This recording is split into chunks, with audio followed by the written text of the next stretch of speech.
Hello students, तो आज की वीडियो में हम बात करेंगे नया टॉपिक इलेक्ट्रिक फ्लक्स। इससे पहले मैं आपको इलेक्ट्रोस्टैटिक्स में आपको electric charge, electric field, electric potential पढ़ा चुका हूं पूरी डिटेल से। ठीक है, तो एंड तक वीडियो को जरूर देखो, आपको अच्छे से समझ में आ जाएगा कि इलेक्ट्रिक फ्लक्स आखिर होता क्या है। ठीक है, तो स्टार्ट करते हैं। सबसे पहले हम डेफिनेशन पढ़ते हैं इसकी। तो डेफिनेशन क्या है? The number of electric lines passing through given area. Electric lines या electric field lines, electric field, number of electric field lines passing through a given area placed in electric field। कोई electric field है, उसके अंदर मान के चलो कोई given area, मतलब एक गिवन एरिया है, उसके अंदर से मान के चलो ऐसे गिवन एरिया है कोई। ठीक है, और यहां से इलेक्ट्रिक फील्ड इसके आर पार पास हो रही है, इसके आर पार पास हो रही है। इलेक्ट्रिक फील्ड यहाँ पर भी है, यहाँ पर भी है, यहाँ पर भी है, यहाँ पर भी है, हर जगह से पास हो रही है ना। हर जगह से इलेक्ट्रिक फील्ड पास हो रही है, लेकिन जो इलेक्ट्रिक फील्ड लाइंस यहाँ इस एरिया के अंदर से पास हो रही हैं, उसी को हम बोलते हैं इलेक्ट्रिक फ्लक्स। समझ आ गया? इजी है कि वही डेफिनेशन में लिखा हुआ है, नंबर ऑफ लाइंस, जितने भी नंबर ऑफ लाइंस पासिंग हो रही है किसमें से, number of electric field lines passing through the given area, मतलब इस गिवन एरिया, मतलब कि गिवन एरिया मतलब ये डीएस, इस एरिया को हम नाम देंगे डीएस, स्मॉल एरिया है, डीएस नाम दे रहे हैं। Through passing through given area and in electric field, electric field में रखी हुई है, जिसके अंदर से इलेक्ट्रिक फील्ड रखने के कारण क्या हो रहा है कि इसको रख देंगे तो इसके अंदर से इलेक्ट्रिक फील्ड की लाइंस पास हो जाएंगी। मतलब क्या है, देखो ये किस तरीके से रखा हुआ है। मैं ऐसे ऐसे है मेरा हाथ, ठीक है, यहाँ पर तो ये जो मेरा एरिया है, इतना सरफेस एरिया, यहाँ से इलेक्ट्रिक फील्ड लाइंस पास हो रही है, कई सारी लाइंस आ रही है, यहाँ से यहाँ से यहाँ से यहाँ से। ठीक है, तो आर पार भी इधर से भी जा रही है, कुछ इधर से भी जा रही है, लेकिन हमें मतलब किससे है, जो इसके आर पार होकर के जा रही है यहाँ से। ठीक है, आर पार होकर के जा रही है जो, तो उसको हम बोलते हैं इलेक्ट्रिक फ्लक्स। ठीक है, ठीक है, यहाँ तक समझ में आया। अब देखो यहाँ पर इलेक्ट्रिक फील्ड लाइन क्या है, इस डायरेक्शन में। ठीक है, इस डायरेक्शन में जा रही है इलेक्ट्रिक फील्ड लाइंस, इस डायरेक्शन। ठीक है, उसके बाद एक चीज और होती है, इस डायरेक्शन में अगर जा रही है इलेक्ट्रिक फील्ड, तो इस डायरेक्शन में भी क्या होता है, एक टर्म पढ़ते हैं हम एन के ऊपर कैप, एन कैप, इसको हम बोलते हैं एरिया वेक्टर। अभी मैं बताऊंगा आगे डिटेल से इसको थोड़ा, क्या होता है एरिया वेक्टर। तो देखो एरिया वेक्टर का मतलब क्या होता है, ये क्या शो करता है, ये हमें शो करता है कि इसकी डायरेक्शन, इसका जो फेस है वो किस साइड है। इसका फेस, एरिया का सरफेस क्या है, इधर साइड है, तो इसका नॉर्मल जो होगा इधर साइड होगा। ठीक है, इसका नॉर्मल इधर साइड होगा, ये एन जो होगा, एरिया वेक्टर जो होगा इधर साइड होगा। ठीक है, और इलेक्ट्रिक फील्ड भी इधर साइड ही जा रही है। तो आप ये बताओ, इलेक्ट्रिक फील्ड भी इधर साइड जा रही है ना, यहां से पार होकर के इलेक्ट्रिक फील्ड ऐसे जा रही है, और एन कैप का मतलब ये है कि इसका फेस किस साइड है, तो इस एरिया का फेस तो इधर साइड है। अगर मैं ऐसे कर दूं तो इसका फेस इधर साइड होगा, ऐसे कर दूं इस एरिया को, इसका फेस इधर साइड होगा, तो एन कैप इधर साइड होगा, ये एन कैप ऐसे होगा। समझे? तो यहाँ पर एन कैप भी इस साइड है, ऐसे रखा हुआ है, ये ध्यान रखना, ये ऐसे नहीं रखा हुआ, ये ऐसे रखा हुआ है, और यहाँ से पास हो रही है इलेक्ट्रिक फील्ड लाइन। ये इलेक्ट्रिक फील्ड इधर जा रही है पार होकर के, और इसका एन कैप मतलब एरिया वेक्टर, मतलब इसका डायरेक्शन भी, इसका फेस भी इस साइड है, तो दोनों की डायरेक्शन क्या है, दोनों की डायरेक्शन क्या है, सेम है। तो बताओ इनके बीच का थीटा कितना होगा, वो 0 होगा, है ना, क्योंकि दोनों पैरेलल है, तो दोनों के बीच का एंगल कितना होगा, 0 होगा। ठीक है, ये मैं क्यों बता रहा हूँ अभी आगे आपको पता चलेगा, वो हम बाद में करेंगे, पहले इसको मैं समझा रहा हूँ, वो समझ लो। दूसरी बात, अगर एक और कंडीशन होगी कि इलेक्ट्रिक फील्ड लाइन तो ऐसे ही जाएंगी, ऐसे ही, लेकिन अगर क्या हो कि अगर मैं इसको ऐसे ना रख के, अगर मैं ऐसे रख दूं, ऐसे ऐसे रख दूं इसको, तब क्या होगा, तब इस एन का जो डायरेक्शन होगा किधर होगा, ऐसे होगा, एन का डायरेक्शन किधर होगा, ऐसे होगा, क्योंकि ये एन क्या बताता है कि इसका फेस किस साइड है, एरिया का सरफेस, तो एरिया का फेस जो होगा इस साइड है।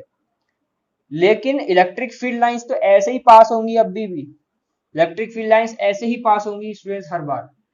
तो ये ऐसे है, एन कैप कैसे है, परपेंडिकुलर है ना, ऐसे है एन कैप, और इलेक्ट्रिक फील्ड लाइंस अभी भी ऐसे ही जा रही हैं, यहाँ से यहाँ से यहाँ से। तो इलेक्ट्रिक फ्लक्स क्या होगा वहां पे, क्या ऐसे अगर किसी एरिया, किसी प्लेट को ऐसे रख दो, यहाँ से कोई लाइन जा रही, इलेक्ट्रिक फील्ड लाइन जा रही है, तो क्या उसमें से कोई पास होगा, कुछ नहीं पास होगा उसमें से।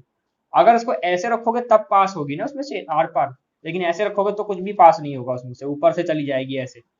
तो वहां पर इलेक्ट्रिक फील्ड लाइंस अभी भी ऐसे ही जा रही है इसी डायरेक्शन में, तो क्या हो गया, थीटा 90 डिग्री का हो गया। समझ में आया? तो यहाँ पर थीटा कितना हो गया, 90 डिग्री का कब हो गया, जब हम सरफेस को ऐसा रखेंगे, इलेक्ट्रिक फील्ड लाइंस ऐसी चली जाएंगी, को पास होंगी नहीं पास होंगी, तो मतलब कि वहां पर इलेक्ट्रिक फ्लक्स जो होगा, इलेक्ट्रिक फ्लक्स को हम शो करते हैं फाई ई से, इलेक्ट्रिक फ्लक्स होगा वो जीरो होगा, ठीक है, मतलब कि मिनिमम होगा, मिनिमम। अगर हम इसको ऐसे रखेंगे, ऐसे ऐसे, इलेक्ट्रिक फील्ड लाइन अभी भी ऐसी जा रही है और इसका फेस तो इधर साइड है, तो इधर साइड है तो उसका मतलब एन कैप भी इधर साइड होगा और एन कैप इधर साइड होगा, दोनों का एंगल, दोनों के बीच का एंगल कितना होगा, 0 डिग्री। तो 0 डिग्री हो जाने पर क्या होगा स्टूडेंट्स, यहाँ पर इधर जा रहा है और ये भी इधर जा रहा है, मतलब कि कुछ ना कुछ लाइंस, बहुत सारी लाइंस पास तो हो रही है ना, इलेक्ट्रिक फील्ड लाइंस पास हो रही है वहां पर, इसका मतलब क्या है कि वहां पर इलेक्ट्रिक फ्लक्स जो है, इलेक्ट्रिक फ्लक्स क्या है, इलेक्ट्रिक फ्लक्स क्या है, मैक्सिमम है। ठीक है, अगर आप थीटा को भी छोड़ दो, चलो आप सीधा सीधा देखो कि 90 डिग्री पे अगर हमने ऐसे रखा है और यहाँ पर ये एन कैप ऐसे है और इलेक्ट्रिक फ्लक्स ऐसे जा रहा है, तो यहाँ से कोई लाइंस पास तो हो ही नहीं रही, ऊपर ऊपर से चली जा रही है, कोई नीचे से चली जा रही है, तो इलेक्ट्रिक फ्लक्स क्या हुआ वहां पे, इलेक्ट्रिक फ्लक्स का मतलब ही तो यही है कि उसमें से पार होनी चाहिए, आर पार होनी चाहिए, पास होनी चाहिए इलेक्ट्रिक फील्ड लाइंस। समझ रहे हो? इसलिए वहां पर जीरो है, वहां पर इलेक्ट्रिक फ्लक्स जो है वो जीरो है, लेकिन इसमें जीरो नहीं है, इलेक्ट्रिक फ्लक्स इसमें जीरो नहीं है, क्योंकि हमने इसका ऐसा रखा हुआ सरफेस, एन कैप भी इधर है, इलेक्ट्रिक फील्ड लाइंस भी इधर है, इस कारण से यहाँ पर इलेक्ट्रिक फ्लक्स जीरो नहीं है, यहाँ से बहुत सारी लाइंस पास हो रही है, यहाँ से इलेक्ट्रिक फील्ड लाइंस बहुत सारी पास हो रही है। समझ में आ रहा है ना? चलो अब बात करते हैं कि इसके बारे में डिटेल से, अब अच्छे से समझ में आ जाएगा आपको। तो देखो हम सबसे पहले बात करते हैं, इसको हम शो करते हैं किससे, रिप्रेजेंट कर रहे हैं फाई ई से, ये क्या है, एक स्केलर क्वांटिटी है, ठीक है, अगर क्वेश्चन पूछा जाए तो आप बता देना, स्केलर क्वांटिटी है एक इलेक्ट्रिक फ्लक्स, ठीक है। अब हम बात करते हैं अपना आगे, तो इसको हम कैसे लिखेंगे, शो कैसे करेंगे, तो देखो हम बात कर रहे हैं फ्लक्स की, हम फ्लक्स की बात कर रहे हैं स्मॉल फ्लक्स की, तो हम स्मॉल डी फाई ई लेंगे, ठीक है, स्मॉल फ्लक्स है, स्मॉल एरिया है, स्मॉल फ्लक्स है, ठीक है। तो यहाँ पर फाई डी फाई ई क्या हो जाएगा आपका, इज इक्वल टू में आ जाएगा आपका ई, ई क्या है आपका इलेक्ट्रिक फील्ड, ठीक है, इलेक्ट्रिक फील्ड इंटू में डी एस, ठीक है, इंटू में डी एस, ठीक है, एन कैप को लिखो या मत लिखो एक ही बात है, ठीक है, तो इसकी इससे कोई हमें जरूरत नहीं है, तो ई डी एस, ठीक है, यहाँ पर हम d phi E is equal to क्या लिखेंगे, यहाँ लिखेंगे, अगर हम डॉट प्रोडक्ट होता है और वेक्टर लगा होता है उसके ऊपर, डॉट प्रोडक्ट में वेक्टर जब हटाते हैं तो वहां पर कॉस थीटा आता है, ई डी एस कॉस थीटा, ठीक है। अब क्या करेंगे स्टूडेंट, यहाँ पर अगर हम इंटीग्रेशन कर देते हैं, इंटीग्रेटिंग दिस इक्वेशन, तो क्या हो जाएगा, डी फाई ई हो जाएगा यहाँ पर, और यहाँ क्या हो जाएगा, ई डी एस कॉस थीटा हो जाएगा, ठीक है।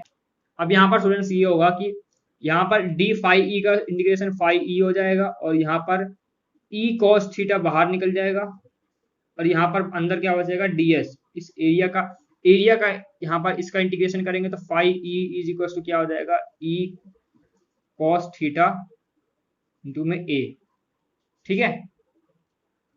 तो हम इसको और ऐसे ऐसे लिख सकते हैं इसको, अब दोबारा से इसको हम कॉस थीटा को हटा करके हम डॉट प्रोडक्ट लगा करके वेक्टर लगा दें तो ऐसे बन जाएगा ये,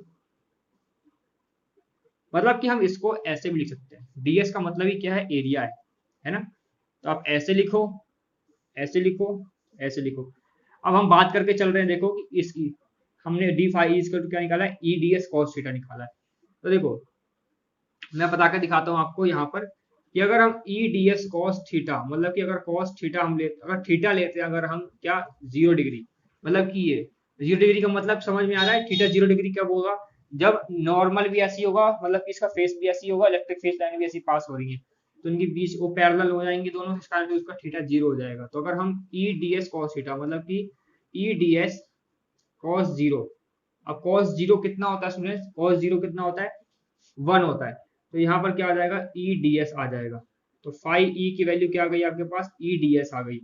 तो इसका मतलब क्या है, ई डी एस लिख सकते हो, अगर आप इसमें पुट करना चाहो तो ये भी आप, अगर इसको आप इसमें पुट करना चाहो तो इसमें पुट कर सकते हो आप वैल्यू को, तो यहाँ पर क्या आएगा आपका ई ए, ठीक है, ई ए आएगा, ठीक है, कॉस थीटा की वैल्यू अगर 0 पुट कर दोगे या 1 हो जाएगा तो ई आ जाएगा, ठीक है। आप इसको भी लिख सकते हो, मतलब कि क्या है आपका, क्या आ जाएगा फिर ई मतलब कि मैक्सिमम, वो जो इलेक्ट्रिक फ्लक्स आएगा वो मैक्सिमम आएगा, इसलिए मैंने देखो यहाँ मैक्सिमम लिखा हुआ है, ठीक है। अब समझ में आ रहा है मैक्सिमम क्यों है, क्योंकि यहाँ पर कोई ना कोई वैल्यू है, यहाँ 0 नहीं हुआ। लेकिन अगर आप E d S electric flux phi E जो है ई डी एस, मैं यही ले रहा हूँ ई ए कॉस थीटा, ई ए कॉस थीटा लेता हूँ, ई ए कॉस थीटा। अगर यहाँ पर 90 डिग्री रख दूं, थीटा 90 डिग्री, 90 डिग्री कब होगा, जब सरफेस ऐसे होगा, इलेक्ट्रिक फील्ड लाइन अभी भी ऐसे ही जा रही होंगी, तब तो परपेंडिकुलर हो जाएंगे ये दोनों आपस में, तो फ्लक्स 0 हो जाएगा, फ्लक्स जा ही नहीं रहा क्योंकि कुछ भी पास नहीं हो रहा उसमें से। तो देखो हम प्रूफ करके बता सकते हैं, प्रूफ भी कर सकते हो ऐसे, cos 90 phi E is equal to, ये क्या आ जाएगा cos 90 0, तो पूरी वैल्यू 0 हो जाएगी, फाई ई क्या आ गया 0, मतलब फ्लक्स 0 आ गया, इलेक्ट्रिक फ्लक्स 0 आ गया। देखो यही चीज लिखा हुआ है यहाँ भी मैंने, जब 90 डिग्री होगा तो इलेक्ट्रिक फ्लक्स 0 होगा, और जब थीटा 0 डिग्री होगा तो इलेक्ट्रिक फ्लक्स क्या होगा, मैक्सिमम होगा आपका, ठीक है। ठीक है, तो ये को मैंने आपको पहले ही बता दिया था, ये मैंने प्रूफ करके बता दिया कि इसको हम फॉर्मूले से कैसे निकाल के बताएंगे, ठीक है। तो आप इसको पहले डायग्राम बनाना, फिर ये बनाना, ठीक है, फिर उसके बाद आप ऐसे ये क्लिक करके फिर यहाँ से यहाँ तक लिख देना ये, ठीक है। तो ये आपका जो है, ये जो है पहले थीटा जब ये पुट करोगे तो ये आपका केस फर्स्ट माना जाएगा, ठीक है। ये लिखने के बाद केस फर्स्ट में ये लिखोगे, ये थीटा 0 डिग्री रख करके ये, और ये केस 2 में लिखोगे केस सेकंड, ये केस सेकंड है आपका इतना, ठीक है, जो कि क्या होगा, ये मिनिमम होगा और ये मैक्सिमम होगा, ठीक है। तो इस तरीके से हम इसको करते हैं। तो ये फ्लक्स का मतलब है कि उस एरिया के अंदर से जितनी लाइंस से इलेक्ट्रिक लाइंस पास हो रही है उसको हम बोलते हैं इलेक्ट्रिक फ्लक्स, ठीक है। तो स्टूडेंट्स अगर हम बात करेंगे इसकी यूनिट और डायमेंशन फॉर्मूला की, ये क्वेश्चन पूछ लिया जाता है 1 मार्क्स में कि यूनिट और डायमेंशन फॉर्मूला बताओ इलेक्ट्रिक फ्लक्स का। तो यूनिट कैसे निकालेंगे, देखो क्या होता है फॉर्मूला इलेक्ट्रिक फ्लक्स का, phi E, phi E is equal to क्या होता है, ई ए कॉस थीटा, ठीक है, ई ए कॉस थीटा, या कहीं कहीं आपको ई डी एस कॉस थीटा मिलेगा, ठीक है, या कहीं कहीं आपको ई एस कॉस थीटा मिलेगा। मतलब डी एस का, ए का और एस का मतलब यही है कि वो जो सरफेस एरिया जो है उसका मतलब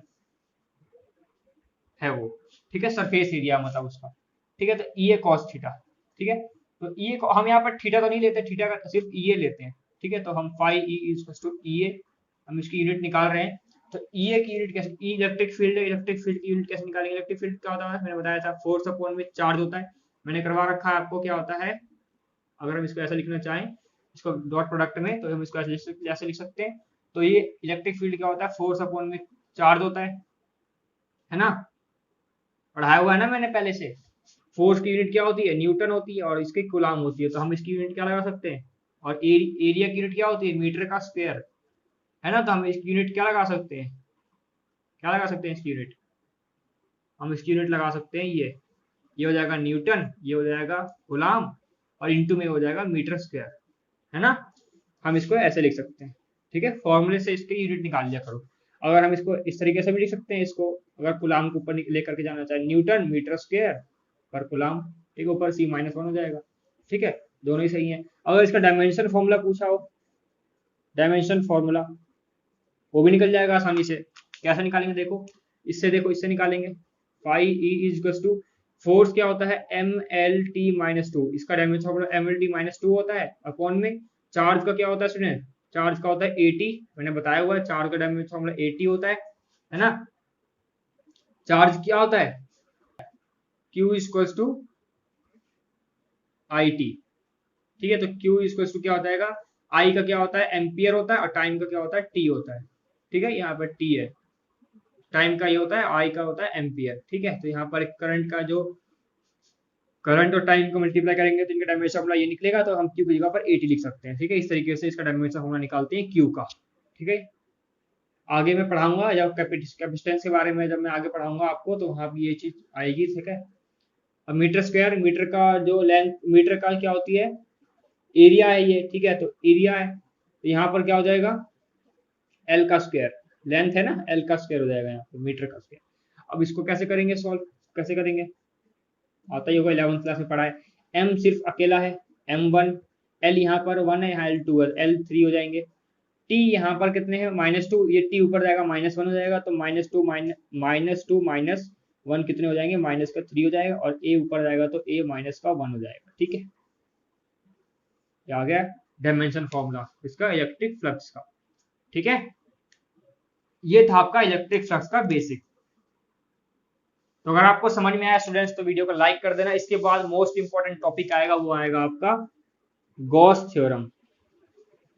ठीक है, क्या आएगा, गॉस थ्योरम। ठीक है, बहुत इंपॉर्टेंट टॉपिक है ये, तो हम डिस्कस करेंगे नेक्स्ट लेक्चर। ठीक है, तो स्टूडेंट्स फिर अगर आपको वीडियो समझ में आई है तो लाइक कर देना। तो आप अगर मेरे चैनल को सब्सक्राइब नहीं किया तो आप चैनल को सब्सक्राइब करते हुए जाना, और कमेंट सेक्शन में बताना कि समझ में आया कि नहीं आया। ठीक है, तो फिर मिलेंगे नेक्स्ट वीडियो में, तब तक के लिए पढ़ते रहो। Thank you for watching.